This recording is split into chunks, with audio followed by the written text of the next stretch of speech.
Hi, it's Ian from Forwards Electric in Southampton. We're just going to do a quick video to show you a modified door for a Stromer ST1 ST2.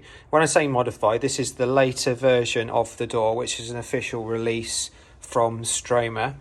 And it resolves an issue which some users may have, where the bike will cut out if you go over a large bump or pothole.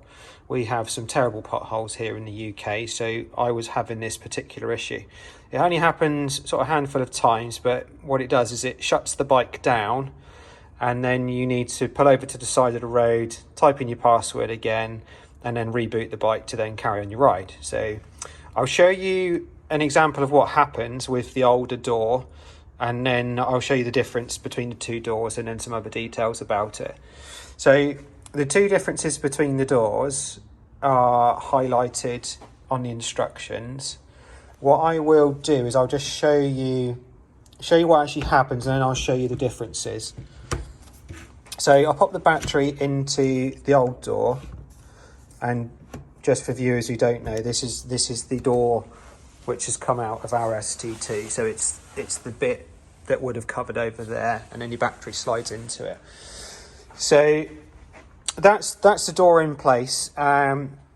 What's happened if I zoom in here? So the old door has this catch at the top, the little latch, which the handle hooks over.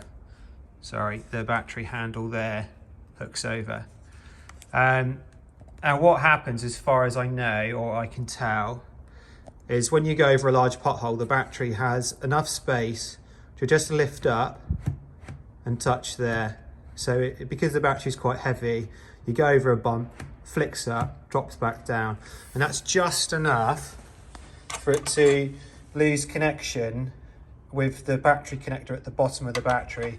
Split second, and then it just switches the bike off. What the new door has, if I lift this battery out and show you, so the old one again, the tabs look like that. There is no tabs, so that's how you would hook the battery over. The new door has these tiny little plastic tabs attached to it as well, and they're almost just like little spacers.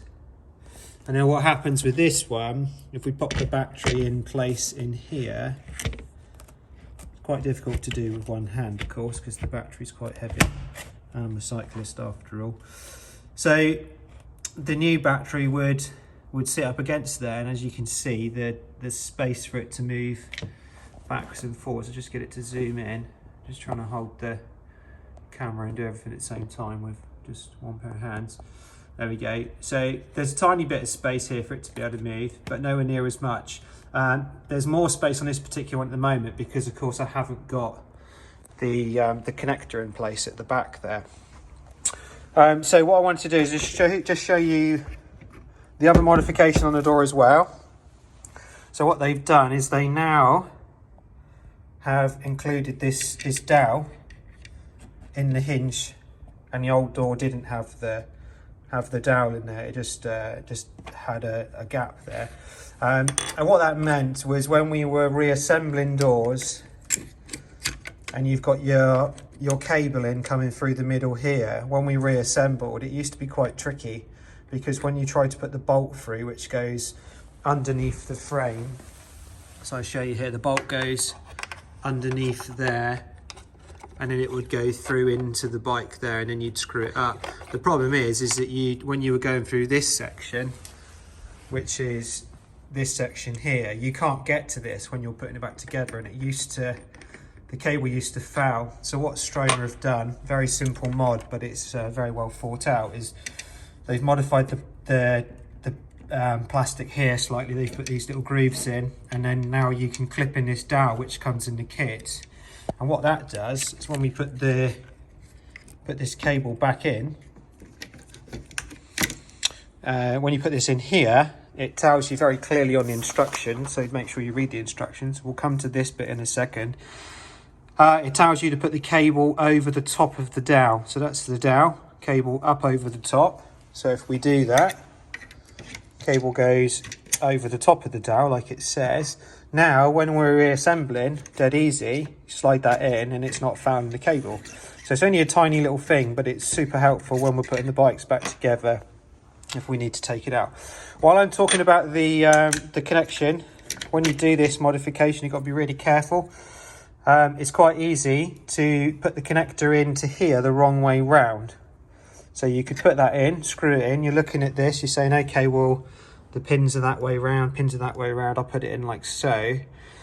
But you could get it the wrong way round, and if these terminals are wrong, the bike won't work. And the way to know that is if you try to attach this and it's the wrong way round, the magnet won't let you. As you can see there, this isn't me being silly, it's just it won't plug in. When I turn it the correct way around, it snaps in place. So that there's located correctly. So when we reassemble, make sure you're locating that solidly and correctly.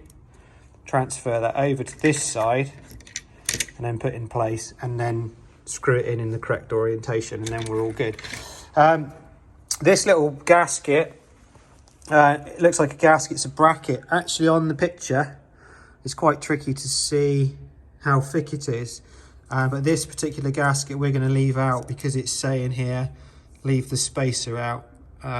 So we're going to do that on this particular installation.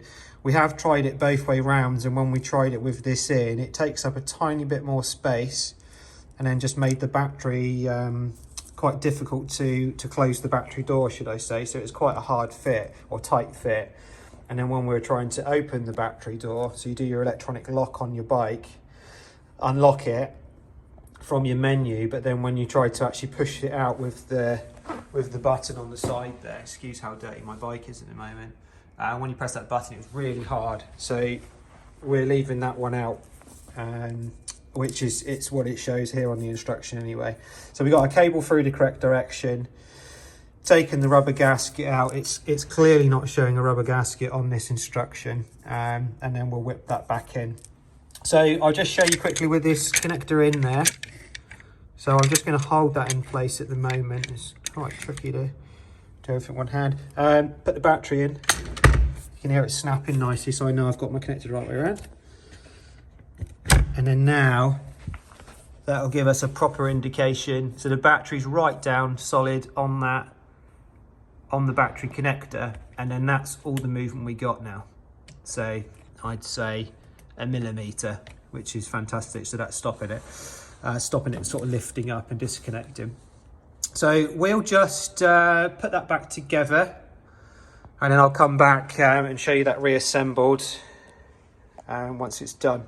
So thanks very much for Stromer for identifying the issue. They knew about it before I contacted them, so when I contacted them they already had the part available and they just sent the part over. So if you're worried about whether you've got this issue, I mean, first of all, don't worry if you don't have the battery issue, but if the battery does cut out on yours and you do want to just double check your bike to see if you've got it without having to disassemble the whole bike, all you need to do is open your battery door and then have a look and then see your catch. And just to remind you where that catch is, that is when you fold your handle down and it hooks over. It's that catch you're looking at. Does it have the little tabs or does it not? If it hasn't got the tabs, you've got the older version of the door. Okay, so we'll just come back to the video in a second and show you it all screwed back in. Okay, so just finishing up on the door video. This is the connector all assembled back in place. So that is all screwed in there. Don't over tighten those screws into the plastic. We use just a tiny mini screwdriver to ensure we don't do that. And then once again, a cable over the top of the dowel there. Part number wise, there is a part number on the door. The only difference we can see on it, the actual part number is the same. So it's that 402282. The old one has a D on it, and the new one